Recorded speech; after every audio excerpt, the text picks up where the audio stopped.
Bonjour, je suis Fabiana Dal Pozzo et je vous donne le bienvenue dans ce webinaire. Je vais vous présenter la vision 2024 de l'AMCRAM. Il s'agit d'un nouveau plan de réduction de l'utilisation des antibiotiques chez les animaux en Belgique. Il fixe de nouveaux objectifs pour 2024 ainsi que des actions qui permettront d'aboutir.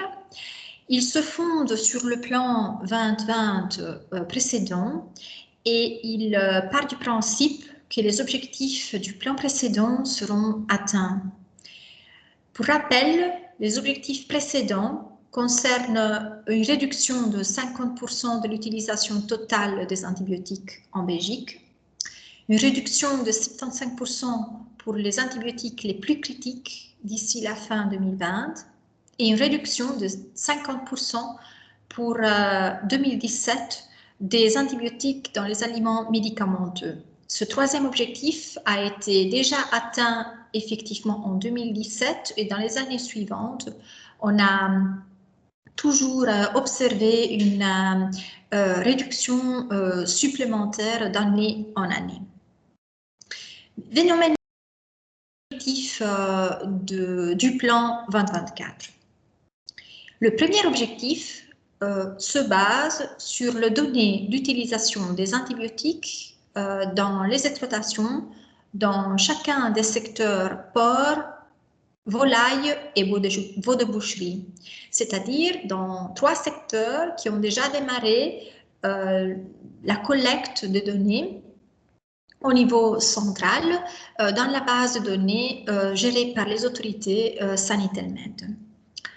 Dans chacun de ces 3 secteurs, on connaît l'utilisation des antibiotiques par exploitation et par catégorie animale. Dans ces secteurs, les éleveurs et les vétérinaires reçoivent des rapports de benchmarking dans lesquels ils peuvent observer une figure comme celle, une illustration comme celle que vous voyez ici à droite, dans laquelle on voit 3 zones de codes couleurs différents, vert, jaune et rouge, c'est-à-dire des zones d'utilisation sûre, de signalement et une zone d'action où clairement l'utilisation est trop élevée en antibiotiques. Bien, à partir des données historiques qui étaient disponibles pour le secteur porc, il a été possible dans une groupe de travail, il a été possible de développer un trajet de réduction dans le secteur porc et pour chacune des 4 catégories animales qui sont possibles, qui sont présentes dans le secteur porc, c'est-à-dire les porcelets non sévrés, les porcelets sévrés, les porcs d'engraissement et les porcs reproducteurs. Le trajet de réduction, il consiste dans la définition de valeurs de vigilance et de valeurs d'action dans les années à venir, donc à partir du 1er janvier 2021 jusqu'à 2024, des valeurs de vigilance et des valeurs d'action qui délimitent, eux, la zone verte, la zone jaune et la zone rouge du benchmarking.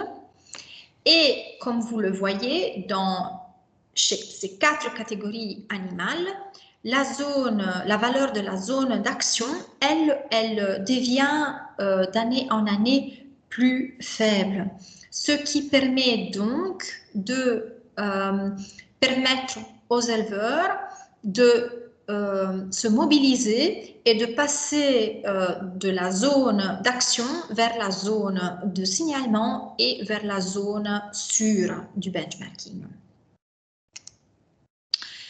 L'objectif de réduction est donc celui de favoriser et faciliter le déplacement des utilisateurs vers une zone sûre du benchmarking, réduire le nombre des exploitations qui se trouvent au-delà de la zone d'action en zone rouge et faire en mesure qu'un maximum de 1% d'utilisateurs vont se trouver dans la zone d'alarme en 2024.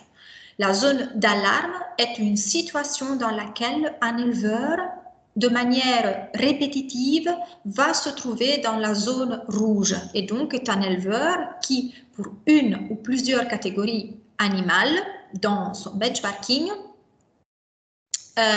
reçoivent déjà depuis plusieurs années des rapports de benchmarking avec un code couleur rouge. Si on réduit, comme il vient de le dire, le nombre d'exploitations qui vont se trouver dans une zone rouge du benchmarking, et on va par contre augmenter le nombre des exploitations qui se trouvent en zone verte du benchmarking, bien forcément on aura une réduction de l'utilisation totale des antibiotiques dans le secteur animal. C'est donc par la voie du premier objectif du plan qu'on arrive à pouvoir aboutir au deuxième objectif du plan, c'est-à-dire l'utilisation totale.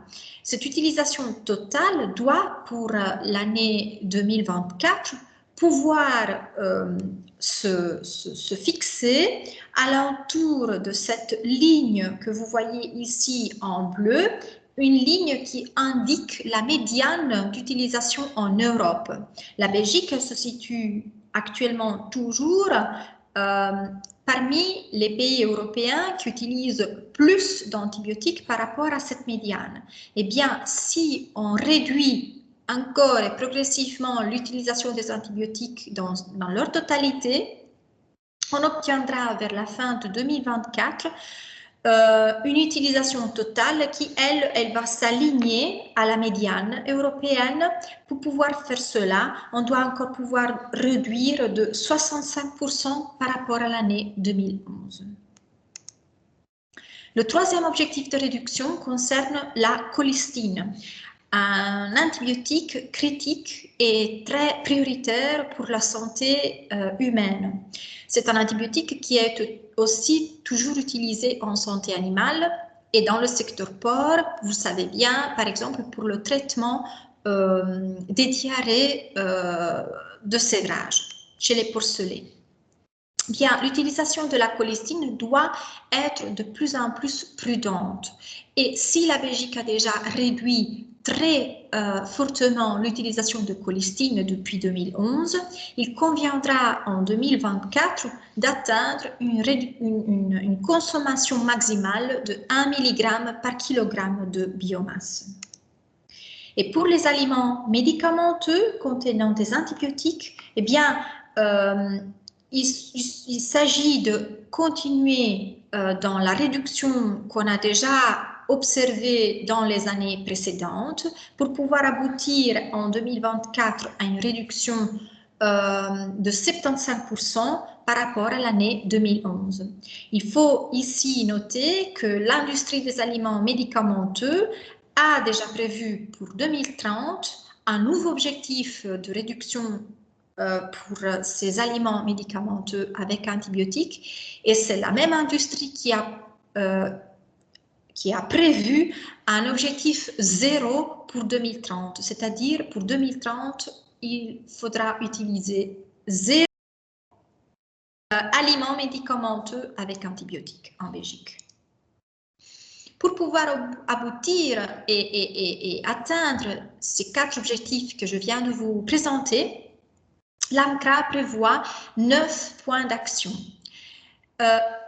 En premier lieu, nous prévoyons qu'il faudra continuer dans la collecte des données dans les exploitations et dans le benchmarking des producteurs. Il faudra aussi éteindre cette collecte et ce système de benchmarking qui est déjà en place à toute autre espèce productrice de denrées alimentaires. En plus, si actuellement uniquement les vétérinaires qui sont actifs dans le secteur du porc, des veaux de boucherie et de la volaille, si uniquement ces vétérinaires sont concernés par le benchmarking, il faudra prévoir pour la fin 2024 que tous les vétérinaires actifs dans tous les secteurs des animaux de rente, mais aussi les vétérinaires actifs dans chez les animaux de compagnie, que tous les vétérinaires donc, soient concernés par le benchmarking. Il est aussi important pour les producteurs qui se situent dans une zone jaune et dans une zone rouge du benchmarking, il est important de prévoir que ces éleveurs et les vétérinaires aussi concernés soient coachés, soient donc aidés dans une démarche de recherche d'alternatives, de solutions qui soient spécifiques à chaque élevage. Il est aussi important qu'il y a des contrôles ciblés de la part des autorités et des organisations compétentes. Par exemple, de contrôles qui soient basés sur le résultat des rapports de benchmarking au niveau d'éleveurs et au niveau des vétérinaires. Il est aussi très important de pouvoir continuer dans la formation des éleveurs, mais aussi des vétérinaires et de tout autre acteur concerné sur le terrain. La formation et l'éducation à l'utilisation raisonnée de tous les médicaments, y inclus les antibiotiques, est très importante. Il est aussi très important, et c'est un point lié au précédent, de continuer dans la sensibilisation et l'éducation. Dans ces formations, il est important que l'accent soit mis sur la prévention des maladies, sur la biosécurité par exemple, sur la lutte aux maladies, sur par exemple aussi la qualité, l'amélioration de la qualité de l'eau et des aliments, mais aussi sur l'utilisation des vaccins si disponibles. On arrive aussi à un point qui concerne la législation. Il existe déjà en Belgique la législation qui concerne l'utilisation prudente des antibiotiques rouges pour les animaux producteurs de denrées alimentaires. Il est important que cette législation elle soit élargie aussi à toute autre espèce animale, donc aussi les animaux de compagnie et les chevaux.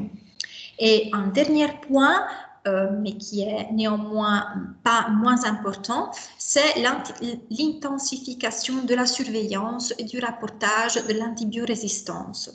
Il existe déjà des systèmes de monitoring en Belgique des résistances pour les animaux producteurs de denrées alimentaires.